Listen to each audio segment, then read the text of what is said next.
Okay, so magandang gabi po sa inyong lahat. So ngayong gabi po, ah, ang ating pong guro ay si Tita Long Season, Long Maria Lourdes Season, okay? But we Oo. call her Tita Long.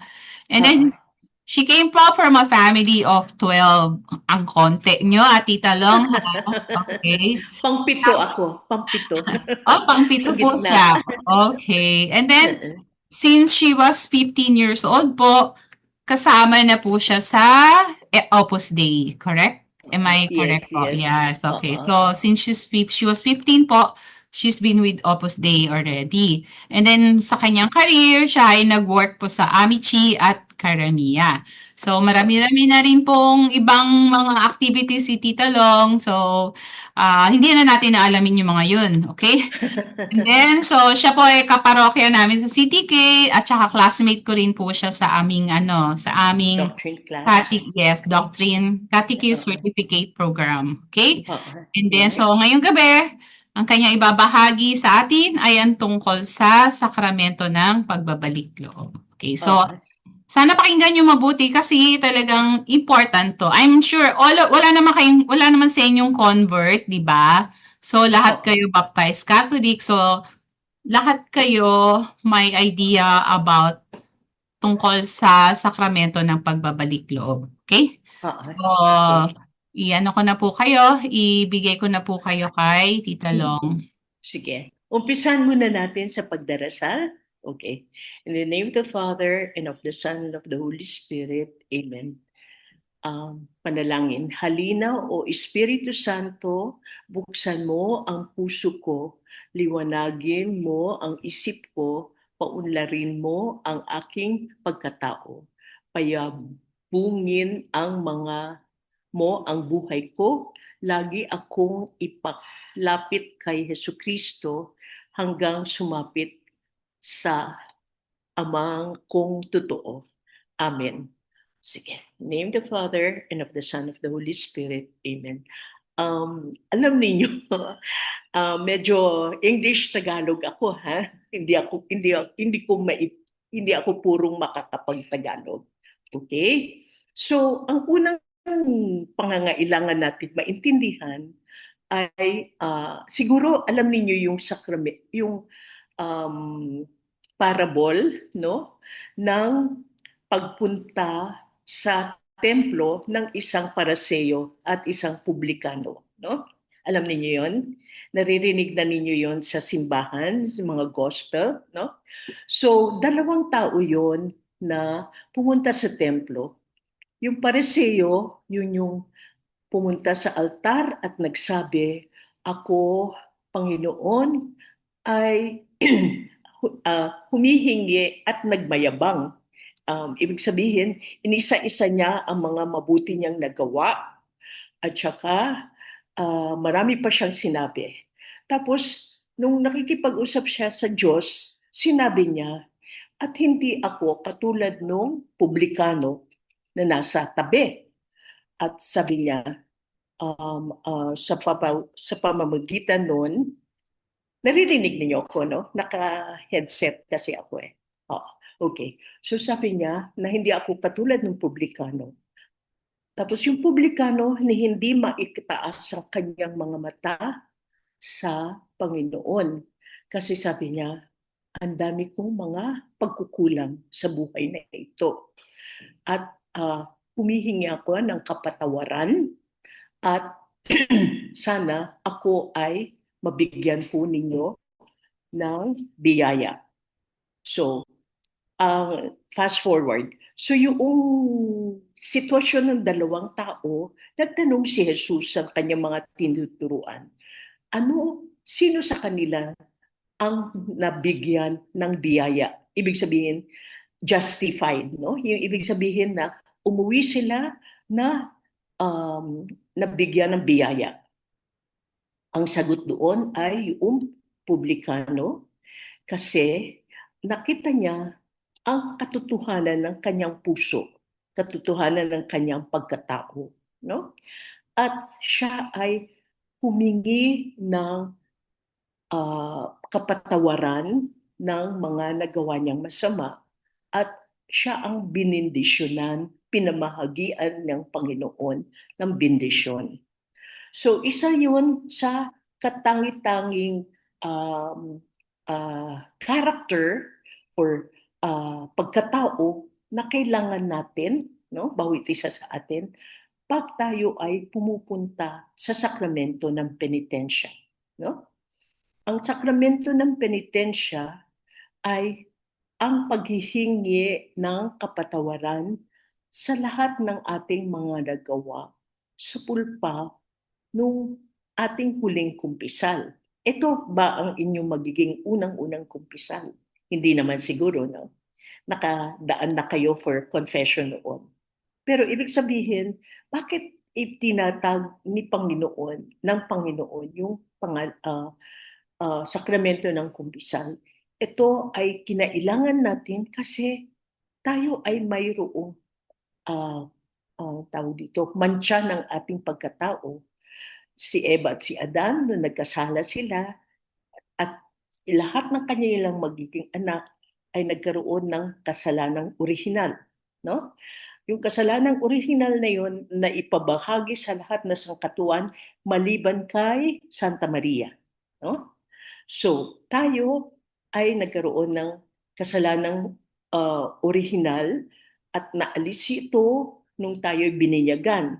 So, pagkatapos noon, tayo ay may isip, may kusa na pwede tayong magkasalan. At dahil dito, kinailangan na mayroong sakramento ng paglilinis ng ating budhi, ng ating kaluluwa. Maraming beses na kino-compare ito sa pamagitan ng parang pagliligo, aalaga ng ating katawan. Ang isang tao na malinis, maayos ang buhay ay hindi naliligo minsan sa isang buwan. Araw-araw ang ating pagliligo. So, araw-araw rin natin dapat maalagaan ang ating budhi. No? So, okay. So, baptism, yung pagbibinyag, inalis niya lahat na kasalanan at tayo ay naging anak ng Diyos. Tayo ay nakatanggap ng divine gift, no? Sanctifying grace. Pag tayo ay nagungumpisal, ang turo sa atin ay hindi tayo yung paghihingi natin ng mga bendisyon sa mula sa ating Panginoon ay at ang ating paglalapit sa sakramento ng kumpisal ay mga biyayang natatanggap natin mula sa Espiritu Santo, no? Kasi pag iyong dadasalin yung Our Father, no? Alam niyo naman siguro yung Ama namin, no? And forgive us our trespasses, no?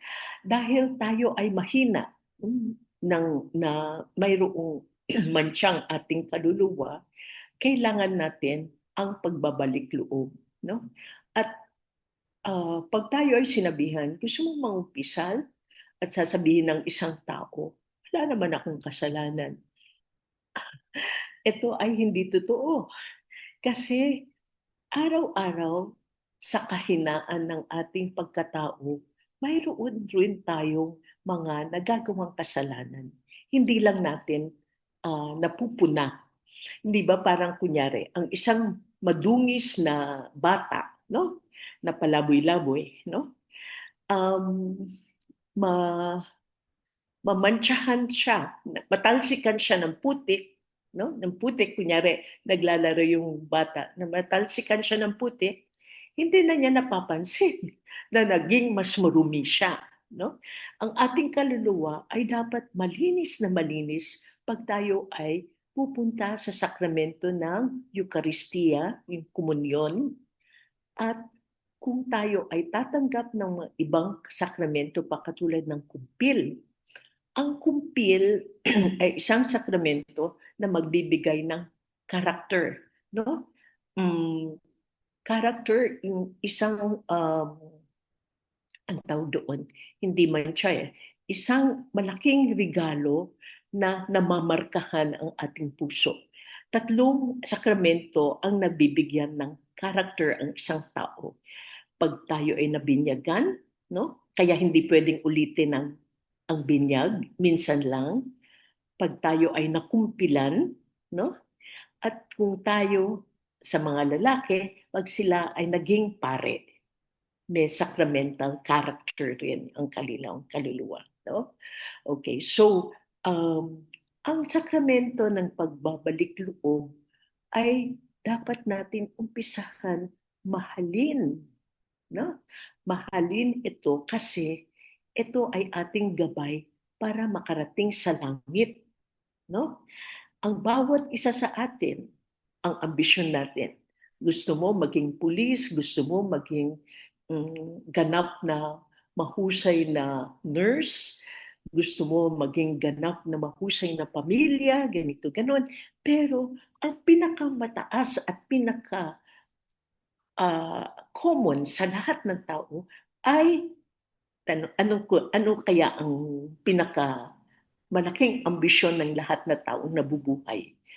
Robert, meron kang alam? Magsalita ka. Hindi, ang pinakamalaking ambisyon ng lahat ng tao ay makarating sa langit, di ba? So, kailangan natin bigyan ng kahalagahan ang pagpupunta sa sakramento ng penitensya. Okay. So ito ay nagbibigay daan sa ating mga ginawa sa pamagitan ng sakramento ng penitensya na lilinisan ang ating budhi, nalilinisan rin ang ating pananaw sa nakikita natin ang mali. Bibigyan tayo ng tulong ng Espiritu Santo para makita natin ang tama at mali. Kaya kailangan yung tinatawag na pagsusuri ng budhi. No? Okay. So, noong panahon pa nung panahon ni Jesus, di ba? Yung mga Hudyo, yung mga tao sa paligid niya, sinasabi nila, paano siya nasapian ng demonyo? Yung, di ba? Yung mga tawag ng paano siya nasapian ng masamang espiritu, no? Tapos ang sagot ni Jesus, no, ay nangyari yun para mabigyan ng maturuan ang tao na mayroong pagmimilagro ang Diyos na pwedeng magawa. So, ang tanong pa ng mga disipulo noon, sino nagkasala? Yung mga nanay nila o yung tao, yung bata, no? Sabi ni Jesus, hindi. Hinayaan yung mangyari para maipakita ng ng mapaikita sa madla na mayroong kapangyarihan si Jesus upang mapagbago niya o mapaalis niya yung masamang espiritu. Na? Okay. So, okay. Na? Sa pamagitan ng pagpisal, tayo ay nabibigyan ng kapayapaan. No? Kapayapaan ng isip. Hindi ba kung minsan gigising ka gigising ka tapos pag meron kang alam mo meron kang nagawang masama, kunyari nakipag-inuman ka or kunyari meron kang pinanood na masama, no? Iba ang pakiramdam mo sa araw na yon. Kasi alam mo meron kang kasalanan na masama, na malaki, no? At ang pinakamabuting paraan upang mabalik loob sa kapayapaan ay pamagitan ng pagtitiisa. No? Sapagkat mayroong mga bagay-bagay na nag-iiba. Parang katulad ng kunyari, ikaw ay dapat magsuot ng eyeglasses. No? You know what I mean? Yung eyeglasses, no? Pero at saka mataas ang grado ng eyeglasses mo. Pag nawala yung eyeglasses mo, bulag ka. Ibig sabihin, hindi ka pwedeng mag-drive kasi hindi mo nakikita yung malayo, hindi ka sigurado kung saan ka patungo, gano'n, no? So, gano'n rin ang nangyayari sa ating kaluluwa, sa ating pagkatao, pag tayo ay may malaking kasalanan, no? Okay?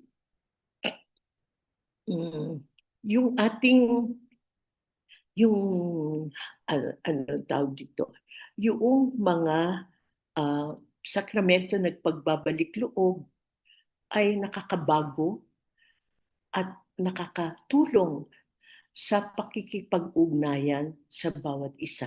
Makikita mo yan kunyari, meron kang kunyari sa asawa mo or sa mga anak mo, no? Na natutunan nila sa eskwelahan, no? Na napakaganda pag sila ay maturuan yung katekismo, no? Na tinuruan sila, pinaghanda sila para maging karapat-dapat na mag-first communion, no? At anong nangyayari pag sila ay hinahanda mag-first communion? Sila ay nakasuot ng puting-puting baro kasi yun ay ang nagbibigay, ang tawag dito, ito ay nagbibigay, pinaparamdam sa kanila na dapat ganun ang kaluluwa nila, no? So, ganun, no?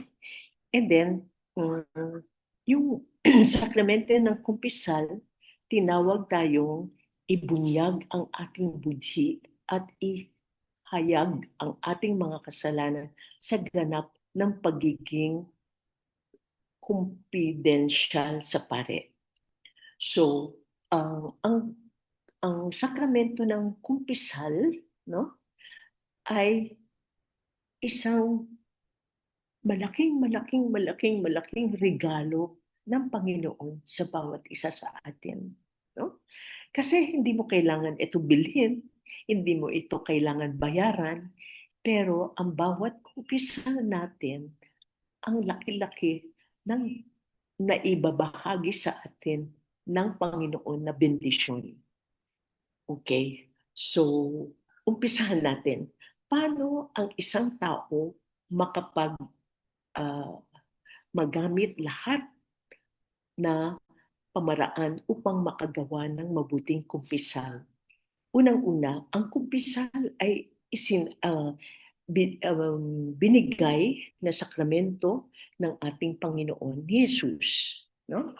At ito ay binigay na to call this, na ibigay sa kanila ang pamaraan na magpatawad ng mga kasalanan ng mga tao sa pamagitan ng mga apostoles. At ang mga apostoles ay sa panahon na ito, ang mga pari lamang ang pwedeng magpakinig sa mga kumpisal natin. No?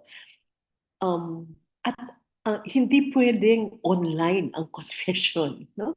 Hindi. Huwag kayong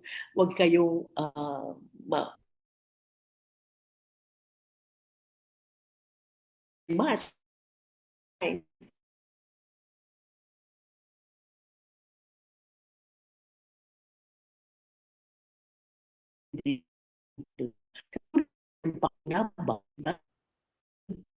hindi mo pwedeng at yung parang host dapat yung sakramentong yun sagrado, no? Okay. So yung paghahanda sa kumpisal ay unang-una dapat may contrition, yung nagsisisi ka, no? Kasi kung minsan kunyari nasugatan ka, anong una mo sasabihin? Aray, no? Di ba? Ganon. So ang ating paglalapit sa sakramento ng kumpisal, dapat tayo ay magsisi, no? yun ang unang-unang ah, ah, ka, ka, ang tawag dito, characteristic ng good confession. May contrition, no? Hindi pwedeng lumapit tayo sa pare, bless me, Father, for I have sinned. Ang aking mga kasalanan ay ganito, ganon, ganon, ganon, ganon, ganon, ganon, ganon. At kuminsan, um, pagkulang ng pagsisisi or kulang ng ah, tuwid na intensyon, no? Hihiluhin mo yung pare, ang dami-dami mong kwento, ang dami-dami mong kwento. Pagkatapos sa kahulihan ng pagkikipag-usap mo sa pare, sabihin mo, nakapatay ako ng tao, no? Kulang yon ng pagsisisi. Ibig sabihin na hindi tuwid ang iyong intensyon. Kasi dapat pag tayo'y pumunta sa kumpisal, tayo ay lumalapit at pinapakita natin lahat na uri ng um, sakit ng ating kaluluwa. No? Kunyari, yung ating katamaran, no? Yung ating pakikipag uh, use yung mga bagay-bagay na kunyari ginamit natin yung pera ng kumpanya natin, no? O yung kulang na nagsasabong tayo, yung mga bisyo na mga bagay-bagay, no? Na hindi tama. Siguro naman alam natin ang tama at mali. So, ang pamaraan ng malalaman natin kung tama at mali ay dapat natin uh, alamin ano yung mga 10 utos ng Diyos, no? Alam naman ninyo yun, no? Yung 10 utos ng Diyos at saka yung mga bagay-bagay na nauukol doon. Katulad ng kunyari, na hindi tayo nagtatamad-tamaran, na hindi tayo nakakapagsimba ng araw ng linggo. No? Ginagawa talaga ng mahal na simbahan na tayo ay magkaroon ng paraan.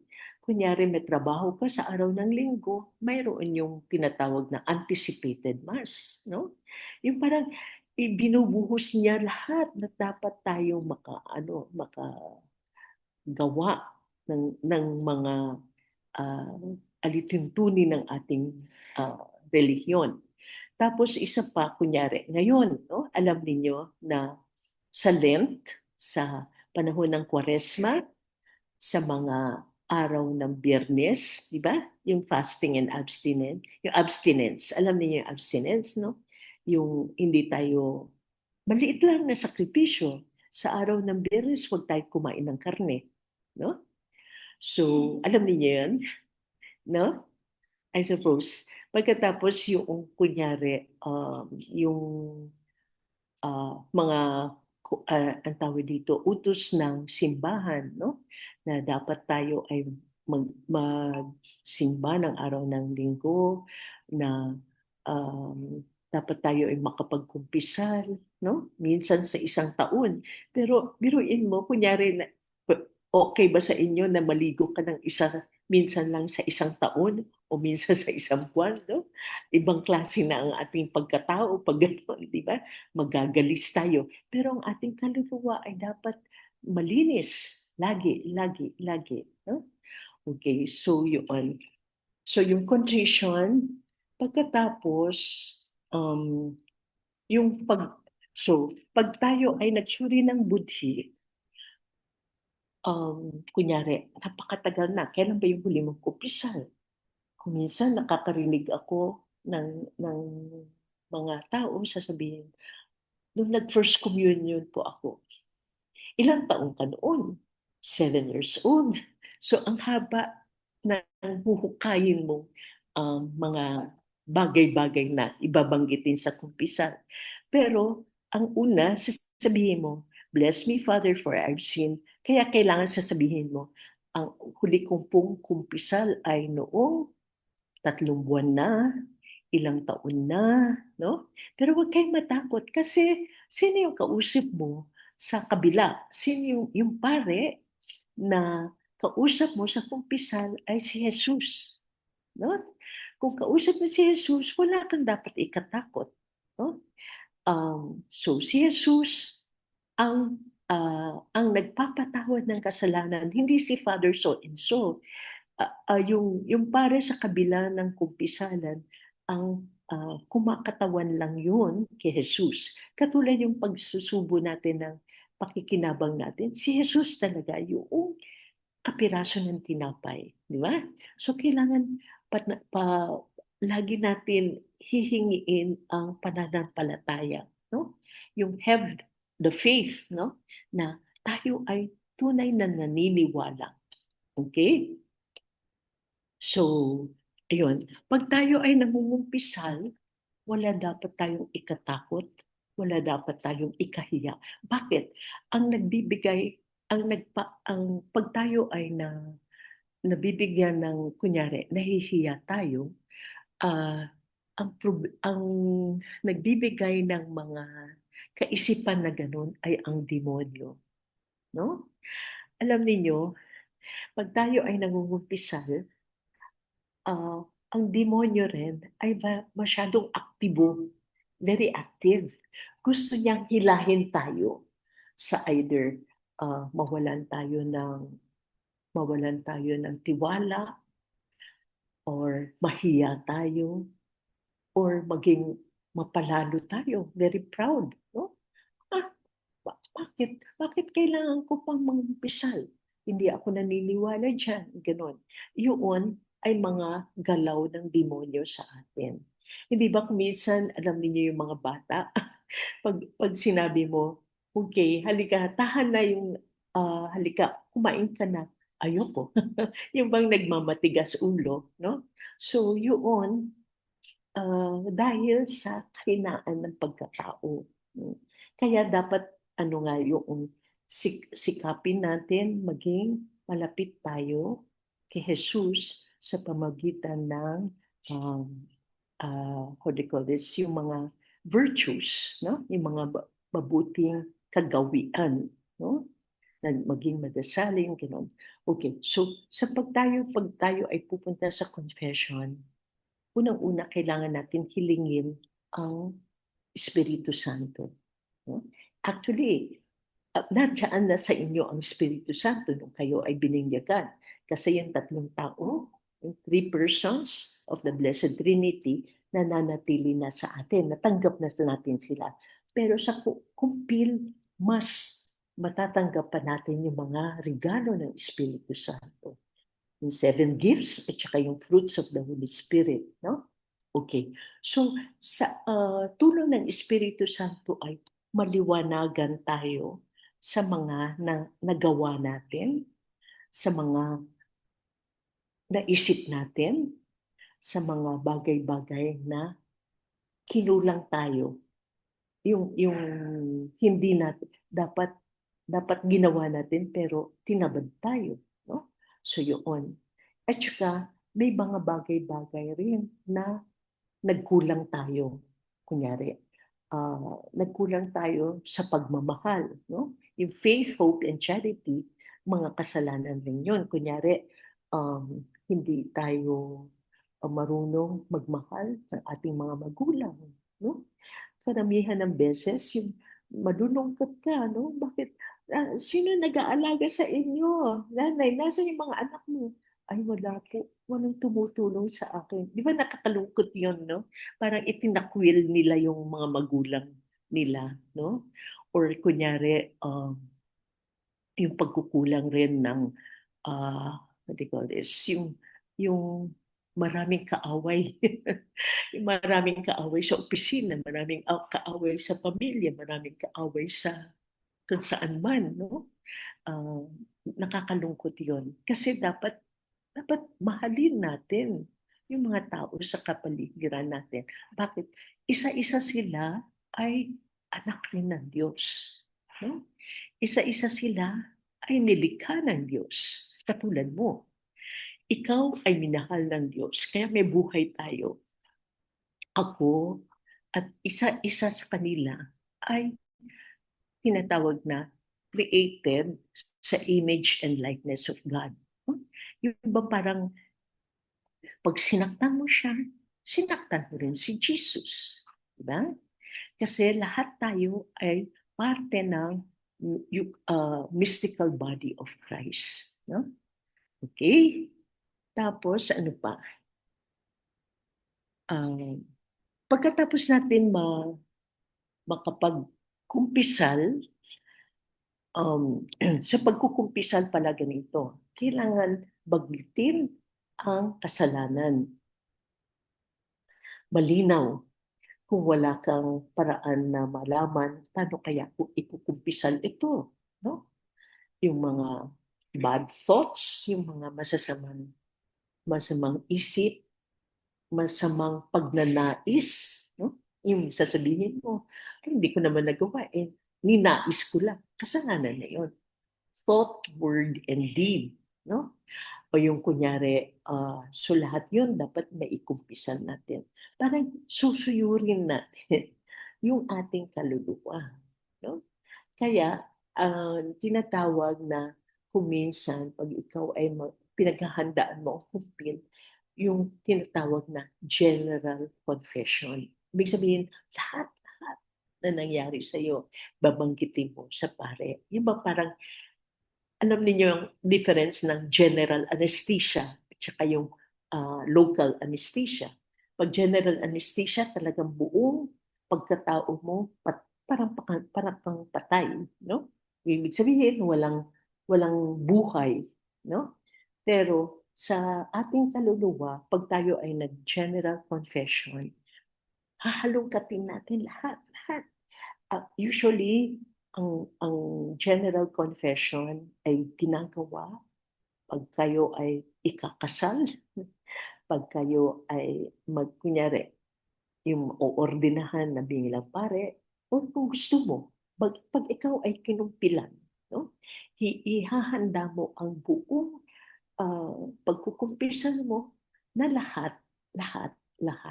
No? Maski na, kunyari, meron kang mga nagawang masamang kumpisal. Paano yung paggagawa ng masamang kumpisal? Nakakagawa tayo ng masamang kumpisal pag meron tayong itinago ng mga bagay sa kaluluwa natin.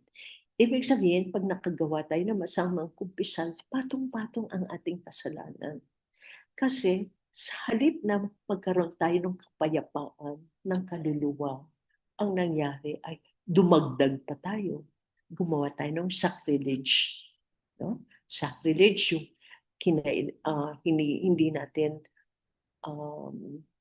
natin isinagawa ang mabuting paraan ng pagtatanggap ng sakramento. No? Mayroong isang istorya na narinig ko, no? Ito siguro para hindi basta ganito, no? So mayroong isang magdanakaw pumunta sa pare, sabi niya, "Bless me, Father, for I have sinned." Ako ay nagnakaw ng 3 dipa na lubid. Inumpisan niya gano'n. At bawat sa dulo ng lubid, may kalabaw. At saka, lubid ulit, at saka panibagong mayroong kambing. So, para bagang sa pagkukumpisan niya, inunti-unti niya ang mga kinukumpisan niya. No? So, ibig sabihin, yun ay mali. No? Kasi dapat, pag tayo'y mangungumpisal, magsuri tayo ng budhi, pagkatapos, kailangan natin banggitin ang pinakamabigat na kasalanan. You know what I mean? Kasi yun ang tamang paraan. Kunyari, ikaw ay may bitbit ng isang maleta na 30 kilos. 30 kilos. Tapos, sa iyong bulsa, mayroong maliliit na bato. No? Pag ikaw ba ay nakarating sa patutunguhan mo, anong una mong ibababa? Siyempre, yung 30 kilos na maleta. Hindi ka muna magdudukot sa bulsa mo nung maliliit na bato, yung dalawang maliliit na bato sa bulsa mo, pagkatapos yung mabigat na may bigat na maleta. No? Kasi ipinapakita dito, pag ikaw ay naging ganon, ikaw ay tinatawag na sincere. No? Yung, ano bang sincere sa Tagalog? Tapat. No? Gusto mo talagang hingiin ng kapatawaran ng mga kasalanan mo. Okay? Okay, you have to be sincere. Pangalawa, pag mortal sin ang sinasabi natin, kailangan banggitin natin yung uri ng kasalanan, tapos ilang beses nangyari. No? Kasi kailangan yon para sa pagpapatawad sa atin ng Panginoon. No? Pag hindi mo na maalala kung ilang beses mo nagawa yun, banggitin mo, Father, hindi ko na po maalala kung ilang. No? Nangyayari ito sa mga bagay na, kunyari, yung nanood ng masamang pelikula, or kuminsan, yung, kunyari, nagalit tayo sa anak natin, at ang nangyari talagang sobrang binuhos natin ang galit, na sinaktan natin yung anak natin, na nagkaroon na hindi na makalakad dahil galit na galit ka sa nagawa niya. Kunyari, pinapatawag ka sa school, no? Kasi, kunyari, nagbubulakbul yung anak mo. At saka kuminsan, mayroong mga bagay-bagay na apot nagagawa natin kasi hindi tayo nag-iisip, or tayo ay masyadong naapektuhan ng ating emosyon. Di ba? Merong mga bagay-bagay na gano'n, di ba? Na nakakaramdam tayo ng, kunyari, galit na galit ka sa mga katulad, galit na galit ka sa iyong kapitbahay, no? Na sinunog mo. Meron kang nasunog sa bahay nila. No? Yung mga ganon. Kasi kuminsan talaga, hindi natin na, na, ang tawag dito, hindi natin namamalayan na pag nagpadala ka ng emosyon mo, depende kung gaano ka yung pagkatao mo, o ang nangyayari ay higit pa sa tunay na nangyayari. No? Okay? Tapos, pag tayo naman ay nagkumpisal, mayroon babanggitin ang pare sa atin. So, sabi niya, kakausapin rin niya tayo. Basta lagi tayong maging tapat. Huwag tayong ano tawag dito, nagkukunyari. Or huwag tayong magpapalit-palit ng, tayo dito. Huwag tayong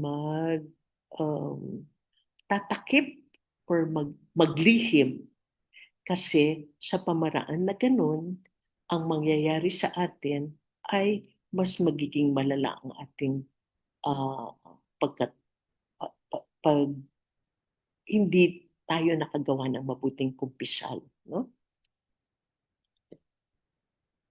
Okay. So pagkatapos bibigyan tayo ng tinatawag na ang tawag dito, penance. No? Yung penance ay sasabihin ng pare, kailangan mong gawin yan para sa pamagitan ng penance mo. Una, pagkatapos natin yung confession, sasabihin natin yung hinihingi ko po ng kapatawaran ng aking kasalanan. No? Pagkatapos bibigyan ka ng penance, tapos bibindisyonan ka ng pare, at dapat yun nandoon ka, hindi ka aalis ka agad. Pagkatapos nun, ng penance mo, pagkatapos ng confession mo, lalabas ka, tapos dadasalin mo. Siguro, sasabihan ka ng magdasal ng Ave Maria, or magdasal ka ng isang ejaculation, no? Ng dasal. Okay? So, sa paggagawa noong kumpisal na yun, malilinisan ang ating kaluluwa. No? Okay? Gusto kong magtanong kayo, ano pang kailangan, ano pa ang gusto niyong malaman tungkol sa kumpisal. Hello, nandiyan pa ba kayo? Alma? Yes, Oo, I'm here po. oo, yeah. So, there are certain things pa na I would like to inquire from them about, what questions would they want to know about going for confession? Maybe they can ask na lang po. You ask them po. Sino O po ba may sige, question? sino po sa inyo ang may tanong? Ah, yung Robert? Robert, meron ka? Hello po. Wala po. Oo, Wala. wala. Ikaw, Jobel, meron Wala naman kang... po. Oo, Wala. yeah.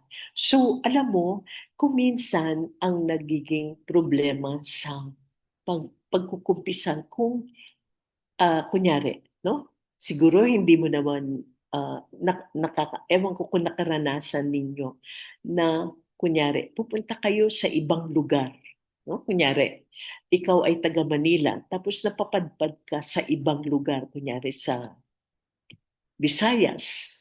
Tapos, yung lengguwahe, yung dialect, hindi kayo masyadong, kunyari, hindi ka taga roon at ang alam, siguro naman Ingles, magkakaintindihan kayo, no? So, pero dapat klaro ang pagsasabi natin ng ating mga kasalanan sapagkat ah, um, hindi hindi ang tawag dito kasi hinihingi natin ng kapatawaran yung mga bagay-bagay na yun, no? So, okay. Tapos, ano pa?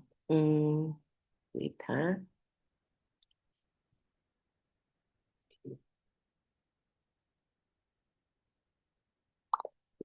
Sandali. Meron akong, kung gusto ninyo, tutulungan ko kayo makapag, parang yung mga examples ng pwedeng bigyan importansya, no? Wait ha.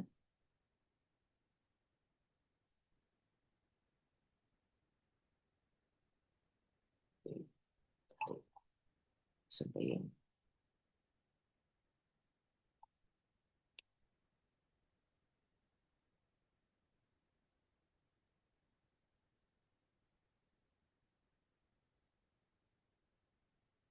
Mhm.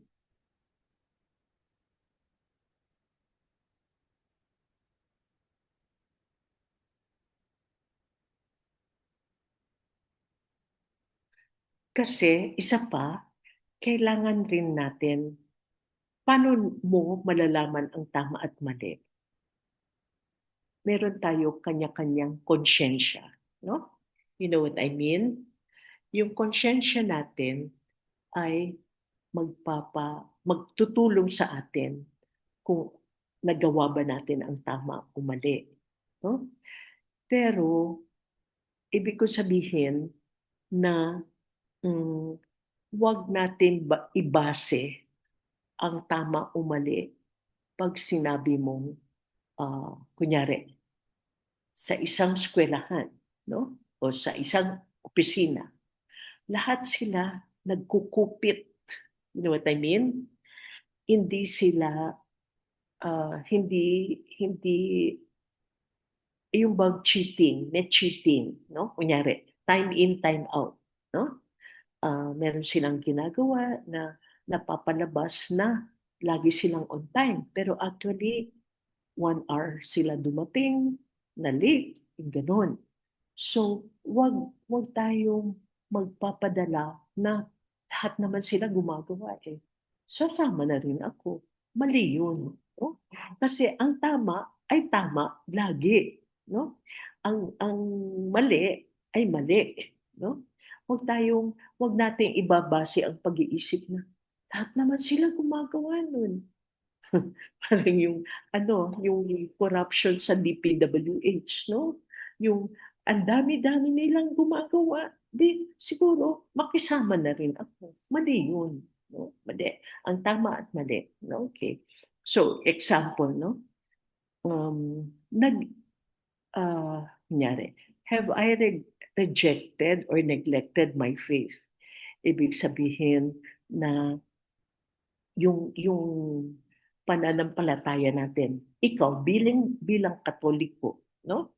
Bilang Katoliko, hindi dapat tayo nakikisama sa mga yung bang, o sige, Katoliko ka nga, pero pinakamalapit na simbahan sa inyo ay yung Iglesia ni Cristo. So, ang gagawin mo, sasama ka na lang sa kaibigan mo sa iglesia sa araw ng linggo. Tama ba yun? Mali. Kasi ini-endanger mo ang relihiyon mo. Ibig sabihin, hindi ka naniniwala, hindi ka iglesia ni Cristo. Alam mo, hindi yun ang tama na relihiyon. So dapat ang pagsisimbahan mo sa araw ng linggo ay ang Katolikong simbahan. So, ibig sabihin, may sala ka pag ganun. Kasi ini-endanger mo yung faith mo.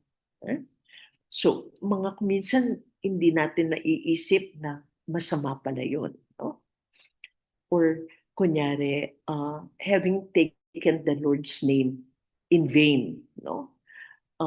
Yung superstition, no? Naniniwala ka ba sa mga si Johnny Midnight, yung mga ganun-ganon, no? Yung superstition, yung mga agimat, yung mga ganun-ganon, mali rin yun. Or having missed the Sunday Mass, no? Sunday Mass, dapat alagaan natin na nakakasimba tayo.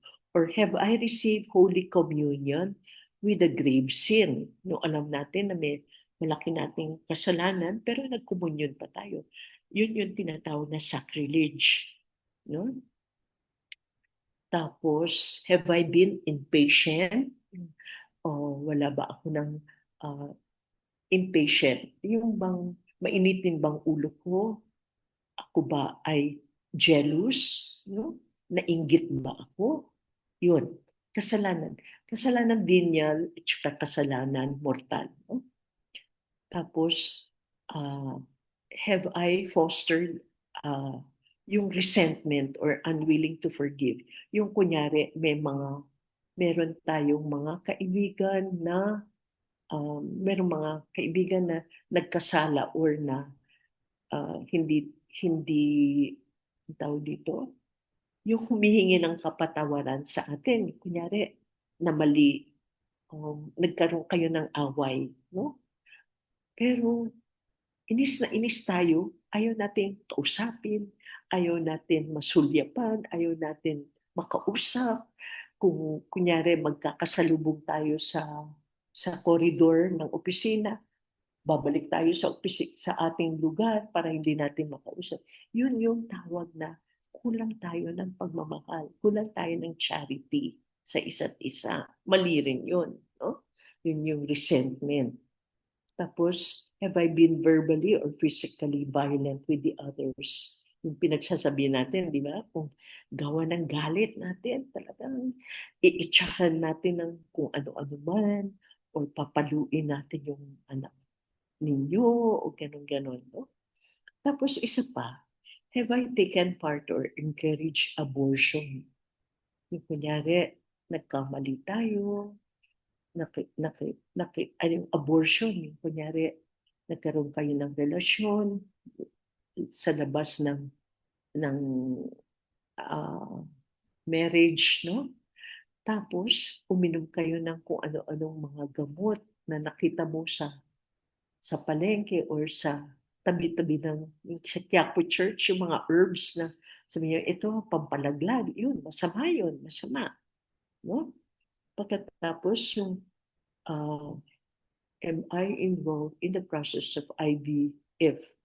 No? Ito yung pagkakaroon ng yung IVF, yung ang pagkakaroon ng anak ay hindi sa test tube, no? Mali yun, no? Hindi yun maling-mali yun, no? Yung test tube babies, no? Tapos, pati yung mga LGBT, no? Hindi yun, salungat ito sa normal, no? Na pagkatao. Tapos, have I been hateful or judgmental on thoughts and in deeds, no? Sa pag-iisip pa lamang na finoster natin yung galit or inis, kasalanan na yun. So yun, no? Tapos, have I taken drugs? No? Yung pag-iinom ng drugs, mali rin yun. Have I engaged in bad conversations, in gossip? Yung, ano tawag doon? Hindi chismosa. Ano ba? Yung paninira, no? ng ibang pagkatao or pagsisinungaling or naninira ng pagkatao ng iba, no? Tapos isa pa rin yung pag-iinom ng drugs, alcohol, no? Tapos panunood ng pornographic videos, no? Tsaka yung website, yung sa cellphone. Have I committed impure acts on my own or with others, no? Am I living with someone as if I were married when I am not? Yung mga live-in. Hmm? Tapos, if I'm married, do I seek to love my spouse above all else? Yung, syempre kung may asawa ka, yun lang dapat ang mamahalin mo. Huwag kang yung paiba-iba, no? You know what I mean, no? Tapos, do I put my marriage and my children first, no? Do I practice contraceptions? Yung mga paggagamit ng condoms at IUD, masama yun, masama. No? Tapos, do I let my work occupy time and energy that my family and friends are deprived? Ibig sabihin, nagiging workaholic tayo dahil hindi tayo umuwi. May pamilya tayo. No? Masama rin yun. No? And then, am I too proud or selfish in my thoughts and actions? Yung masyado tayong mayabang. Have I neglected the poor and those in need? Pagka kulang tayo ng empathy. Have I spent money on my personal comfort and luxury, forgetting the responsibility to others and the church? Dapat rin tayo nagbibigay ng konti sa simbahan, sa pangangailangan ng mga tao, ng ating pamilya. No? Have I stolen or cheated anyone at work? No? Stolen. No? Meron tayong kinuha na hindi natin pag-aari. Meron tayong niloko sa trabaho. Have I received or given bribes or participated in sharing funds of unquestionable sources? No? Ibig sabihin ito, yung nagpapabribe tayo, no? Ng mga pulis. No? Ma'am, huli ka. Tapos sabi mo, 50 pesos, pwede na ba yan? No? O minsan tayo ay nagbribe rin. No? Kunyari nahuli tayo na red light na, nag-go ka pa rin. No? Yung ganun. No? Have I given in to laziness, yung katamaran? Have I preferred physical comfort to the service of the others? Have I neglected the responsibility to bring others closer to God? Through my example. Ngayon na kayo ay nagkakaroon ng pagkakataon na malaman yung mga bagay-bagay na ito, mahusay rin sana ay share ninyo sa inyong pamilya. No? Katulad ng yung cheating, yung katulad ng mga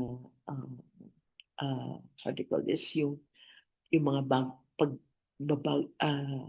pagbibigay sa katamaran o yung mga bagay-bagay na paghihirap natin ilapit ang ating mga kaibigan sa ating Panginoon.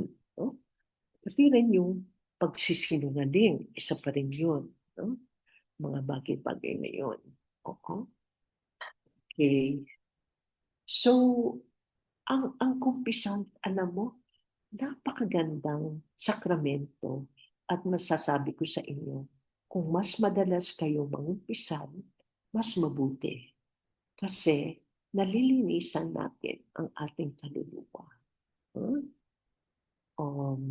At saka, alam mo ninyo na kailangan ninyong ang unang-unang kailangan natin malaman na mas matutuwa ang ating Panginoon sa atin sa pamagitan ng mabuting kumpisal. Kasi mailalapit natin, makikita natin, at saka magkakaroon tayo ng kapayapaan ng isip at sa gawa. No?